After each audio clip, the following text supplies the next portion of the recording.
जय हिंद। मैं बीएसएफ पूर्व जवान तेज बहादुर यादव आपके वाराणसी से आदरणीय प्रधानमंत्री मोदी के खिलाफ निर्दलीय प्रत्याशी के रूप में चुनाव लड़ रहा हूं। क्यों आखिर चुनाव लड़ने की सोची आपने? क्या इसके पीछे मंशा है? सीधे मोदी को ही चुनौती दे रहे हैं। देखिए, आपने एक मामला देखा होगा 2017 जनवरी के अंदर एक जवान जो है खाने का वीडियो मैंने ही डाला था, तेज बहादुर यादव ने दिखाया। वो किस लिए दिखाया कि जब 2014 में मोदी जी आए तो इन्होंने ये कहा था, ना खाऊंगा ना खाने दूंगा, मैं इस देश का भ्रष्टाचार खत्म करूंगा। तो उससे हम प्रेरित हुए, क्यों ना हम इसकी मुहिम का हिस्सा बने। तो मैं तो उनकी एक मुहिम का हिस्सा बना था और मैंने उनको वीडियो दिखाया। मोदी जी ने खुद 3 बार वीडियो देखा। वीडियो देखने के बाद मोदी जी की कोई प्रतिक्रिया नहीं, मुझे नौकरी से बर्खास्त कर दिया गया। हालांकि इन्होंने खुद माना कि जो जवान ने दिखाया वो सत्य है, लेकिन फिर भी बर्खास्त कर दिया गया। और हमारे साथ में जो जितने भी जवान थे, जैसे पंकज मिश्रा है, इनको भी ऐसे ही बर्खास्त कर दिया गया। ये भी साथ में है, ये आपको अपनी पूरी स्टोरी बताएंगे। हमने धरना किया, प्रदर्शन भी किए, बहुत कुछ किया, लेकिन किसी ने कोई सुनवाई नहीं किया हमारा। अब हमने निश्चित किया है कि जब तक हम संसद में नहीं जाएंगे हमारी आवाज कोई सुनने वाला नहीं है। जैसे कि मोदी जी ने वादा किया था एनपीएस का के बारे के अंदर, एनपीएस जो है स्कीम वो बंद करेंगे, ओपीएस स्कीम चालू करेंगे चुनाव में आने से पहले, लेकिन उनके ऊपर उन्होंने कोई चर्चा ही नहीं किया।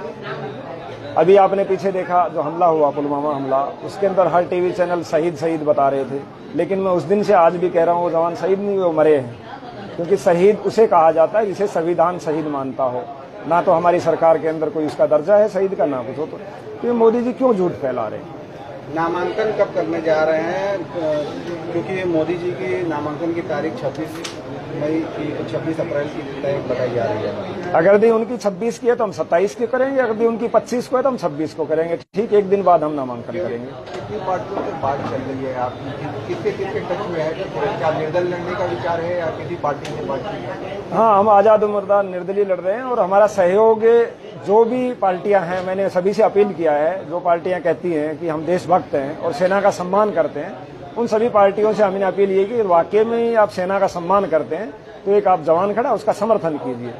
तो आम आदमी पार्टी ने हमारा समर्थन किया है और ओम प्रकाश राजभर जी ने हमारा समर्थन किया है और समाजवादी पार्टी से हमारी चर्चाएं चल रही हैं, देखते हैं क्या होता है। कांग्रेस की तरफ से कोई वार्ता आई क्या? नहीं, उनसे हमने अभी तक कोई बातचीत नहीं किया अभी तक। तो क्या कांग्रेस से भी अपील करेंगे? नहीं, हमने कहा ना, जो भी पार्टी अपने आप को देशभक्त कहती है, हम तो बीजेपी से भी अपील करेंगे, तुम अपने आप को बड़ा देशभक्त मानते हो। आप चुनाव मैदान में अपने साथियों के साथ उतर रहे हैं देश भर में। हमारे 2-4 जवान और उतरने का अभी प्रोग्राम हम बना रहे हैं। जैसे यहाँ से वापस जाएंगे एक मीटिंग करेंगे जवानों के साथ में और हम निर्दलीय प्रत्याशी 2 जगह से और उतारने के विचार में है। हमारा विचार है कि गृह मंत्री के खिलाफ भी एक प्रत्याशी उतारा जाएगा यदि कोई जवान तैयार हो। सबसे बड़ी समस्या है हमारे जवानों के पास पैसा नहीं है, कुछ तो चाहिए। उनके पास तो ये हालत है कि नॉमिनेशन का पैसा भी नहीं है। तो दिक्कतों को देखते हुए कुछ, लेकिन फिर भी कोशिश हम कर रहे हैं। आपने बोला कि एक दिन बाद मोदी जी के नामांकन के बाद आप एक दिन बात करेंगे, क्यों? आखिर ऐसा क्यों? नहीं, मोदी जी हमें पता है बड़ा लंबा चौड़ा रोड शो करेंगे और वो क्या क्या वादे करते हैं, ताकि देश को हम बताए तो सही कि ये वादे इन्होंने पहले भी किए हैं। वो सेना के नाम पे वोट मांगते हैं, अगले दिन हम बताएंगे कि सेना के नाम पे जब आप वोट मांग रहे हो तो अब सेना के जवान भी आपके सामने खड़े हो रहे हैं। सेना को बड़ा डिसिप्लिन में माना जाता है, एकाएक इतना विद्रोह करके राजनीति में आना, कहीं ऐसा तो नहीं अपनी स्वार्थ सिद्धि हो उसमें बात? विद्रोह किसे कहते हैं आप बताइए मुझे। तो मोदी जी ने क्यों कहा कि भ्रष्टाचार में मेरा सहयोग किया? क्या भ्रष्टाचार दिखाना विद्रोह है? आप बताइए मुझे, भ्रष्टाचार दिखाना विद्रोह है तो बताइए आप।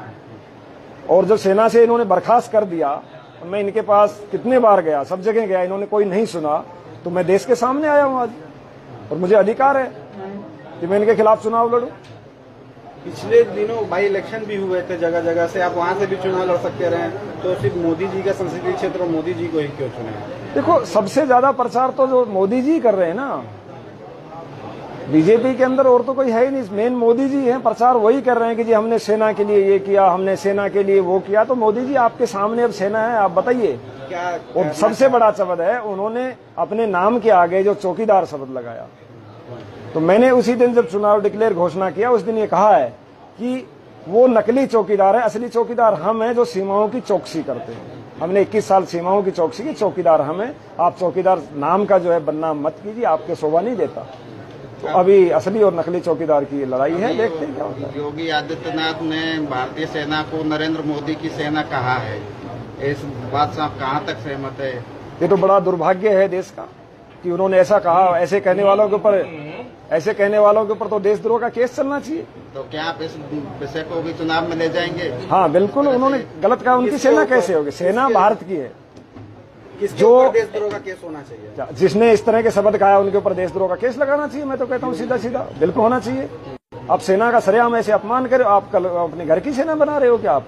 ये भारतीय सेना है, ना कि किसी व्यक्ति विशेष की, और राष्ट्रपति के अधीन होती है।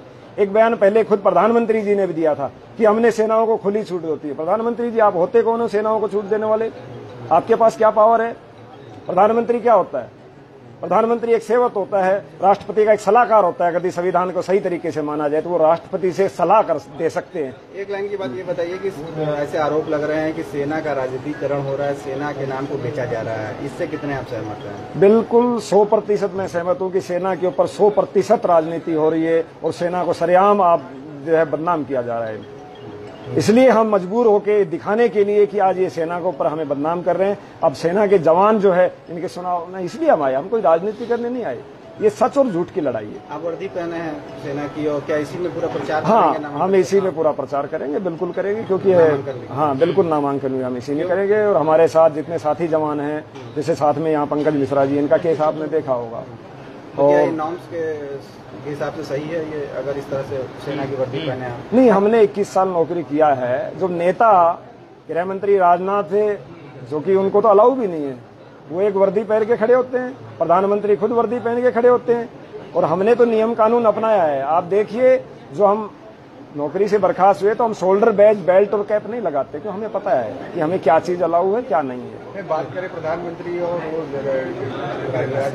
मंत्री जब भी खड़े होते हैं किसी कार्यक्रम में खड़े होते हैं, आप तो पॉलिटिक्स के लिए वोट मांगने जाएंगे इस वर्दी को पहन के, क्या ये उचित है? क्यों नहीं है बताइए मुझे। देखो क्यों नहीं है आप मुझे बताइए। हमने तो ऑलरेडी तिरंगे के नीचे खड़े होकर कसम खाया हुआ है। हमने तो ट्रेनिंग की है, ट्रेन सोल्जर है, हमने कसम खाई। हमें क्यों नहीं अलाउ होगा बताइए आप। अगर दी फिर भी ये तानाशाही से अगर दी चुनाव आयोग हमें आप नहीं पहन सकते तो हम नहीं पहनेंगे। मोदी सरकार ने खुद बेल्ट लिया है ना कि हमने वर्दी दी है, खुद उन्होंने हमारा बेल्ट लिए हैं। हम तो पूरी तरह 100% आश्वस्त हैं, क्योंकि देश में जो है जवानों के प्रति बड़ा जोश है। जब से हमने डिक्लेयर किया है बड़े, और यहाँ की आप भीड़ देख ही रहे हो। कितने लोग, ना तो हमारे पास संसाधन है ना कुछ भी नहीं है, उसके बावजूद लोगों को जैसे पता लगा कितने लोग आए हुए हैं समर्थन में। जब हम घर घर जाएंगे तो आप देखिए, पूरे शायद वर्ल्ड के अंदर पहला एक ऐसा चुनाव होगा प्रधानमंत्री बनाम एक सिपाही।